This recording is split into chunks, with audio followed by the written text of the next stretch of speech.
All right, you guys, welcome back. This is a big body Benz. Yeah, it's a little bit, how do we say this, unnecessary.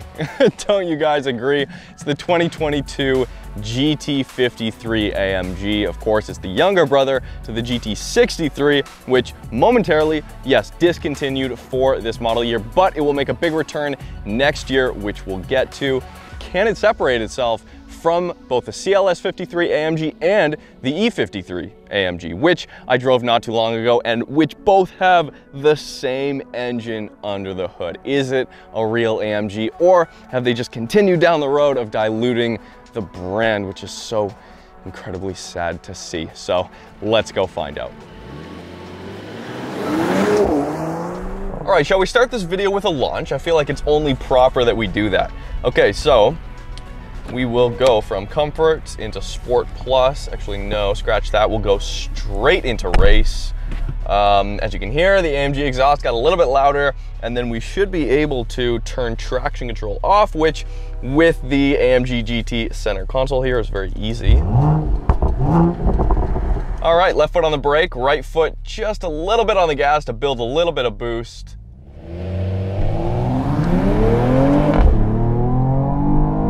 And we're gone. Wow, top of third really starts to pick up. So under the hood, and the reason why I say maybe it's not a real AMG, is it has a single turbo 3-liter inline six, putting out 429 horsepower and 384 pound-feet of torque. Now it does have on board 48-volt mild hybrid system. So no, you can't drive this on electric only. It is not a plug-in hybrid, but it is a mild hybrid system. So what that does is just simply assist in things such as keeping the AC running when the engine is off at a red light, starting the motor back up again when the light turns green. And then, of course, this is the biggest feature, in my opinion, of course, because it is also an AMG, is it provides immense amount of torque fill via an electric supercharger. So effectively what that does is just virtually eliminate turbo lag.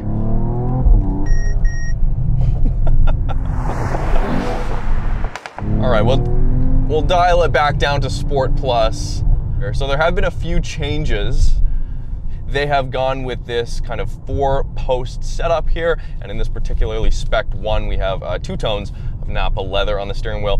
Haptic feedback on the buttons, you know, it hasn't really changed much since those 2 kind of square touch pads that were on the previous steering wheels. It's the same kind of idea. They've just migrated over a few of the other buttons. And then of course your controls to control both the right screen over here and the left screen over here, which is your gauge cluster.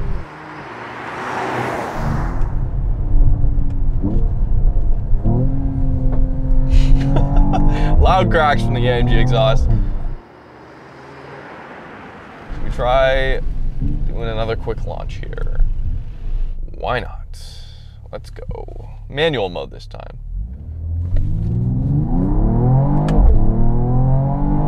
There is really almost no turbo lag. It's really effective here.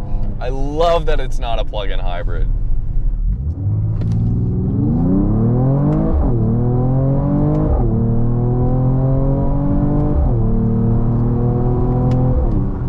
I mean, it's a fast car. It's a very, very fast car. Lots of torque here, lots of power. It doesn't feel quite as fast even as the E53 Coupe that I drove. There's insane amounts of grip here. And it is just, I mean, the car does actually kind of shrink around you when you're driving it. You think you're near the limit of where the tires are, and then you can just dial in more steering, and it really, you know, the rear end doesn't get upset, the front end rarely gets upset. It's fun. It's no 63 though. It's no 63.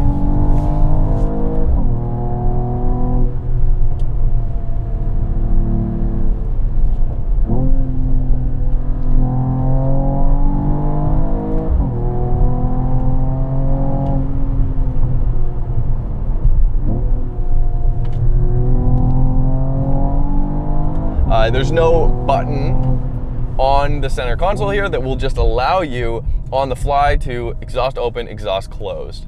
The easiest way to do that is just Comfort and then Sport Plus, which is funny because if we look here, and this layout here from the AMG GT that's been carried over, there's an empty button slot on the right here that does nothing. It's empty. Like, that could have been the exhaust button, but it's not. Right above that is the retractable wing. Really cool touch with the AMG GT. I don't know if Mercedes has provided any downforce numbers, any data to support or, you know, warrant the existence of that wing back there. I don't know, it looks cool. And on the freeway, if you have a big truck behind you or a car with incredibly bright headlights, then you don't have to get blinded by the light. You can actually just continue driving. That's the best use for the wing I've found. And they have changed up the suspension as well.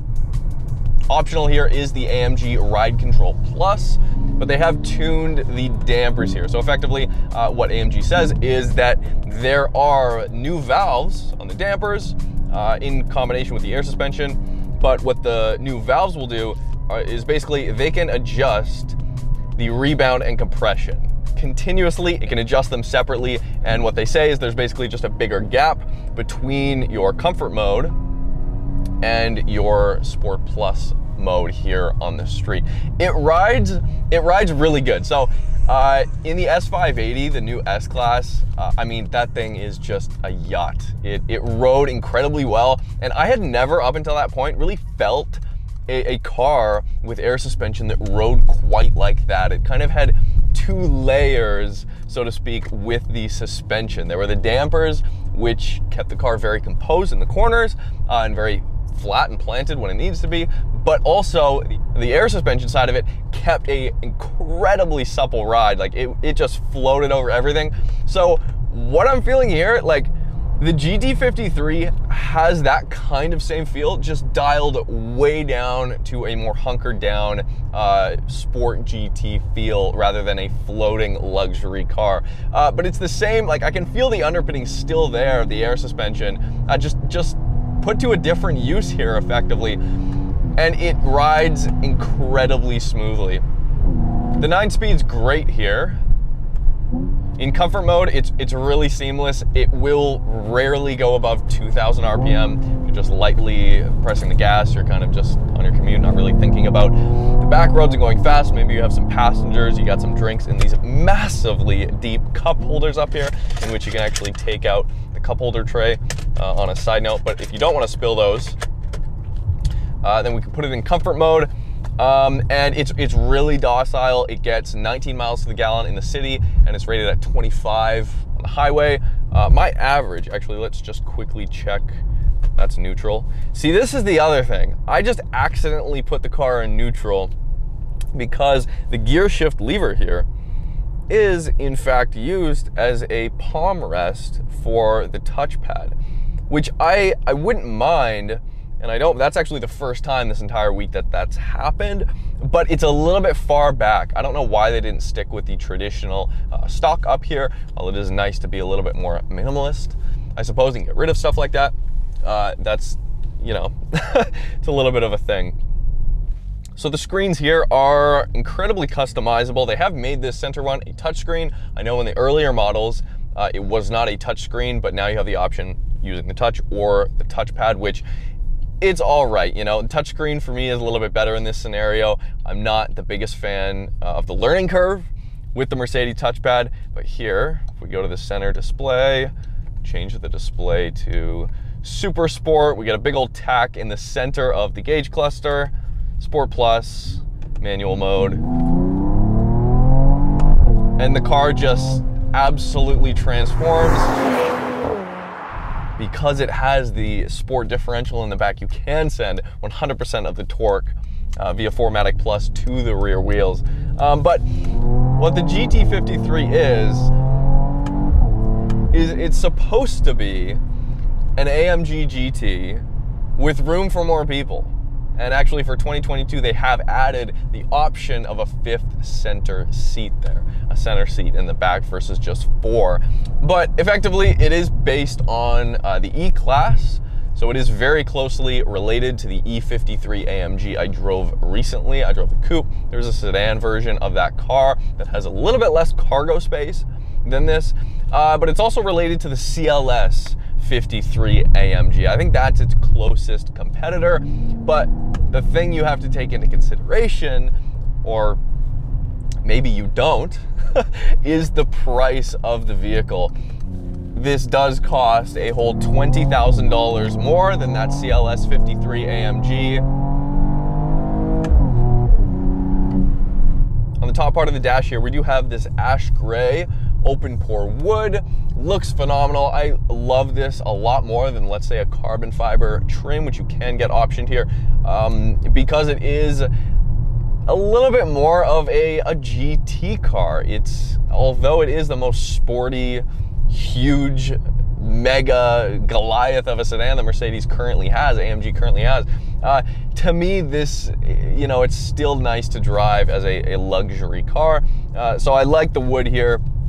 Love the two-tone leather on the steering wheel here. They have actually increased the sizes of the paddles a little bit. This one's been optioned with the Burmeister audio system as part of the premium package, which I would highly suggest. That also comes with the 360 camera, heated and ventilated seats. You got heated rear seats back there. Get a few more things with that package. This one hasn't actually been optioned with wireless charging. I thought that was very strange. It's a $150 option. Why that wasn't an option, I have no idea.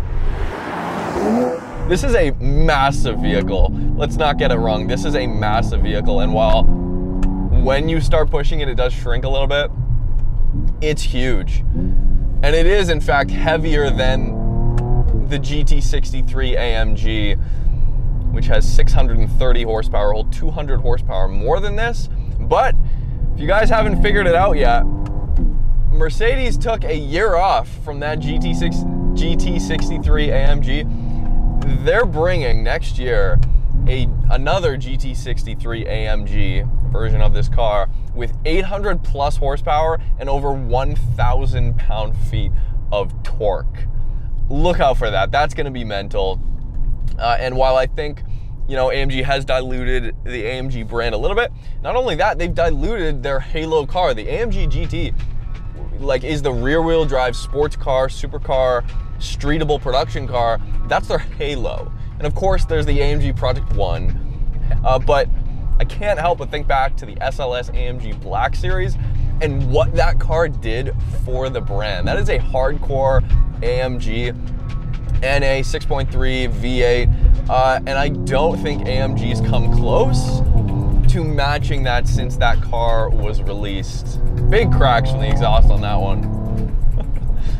It's a lot of options, but you can't. The one huge downside here, you guys, is you have to get, at least in Canada, that $25,000 manufacturer option package to really make this the AMG that you'd want to drive. Anyways, thanks guys for watching. Hit me up on Instagram if you want to see what I'm shooting on a day-to-day basis. And yeah, subscribe if you haven't already. See you next time.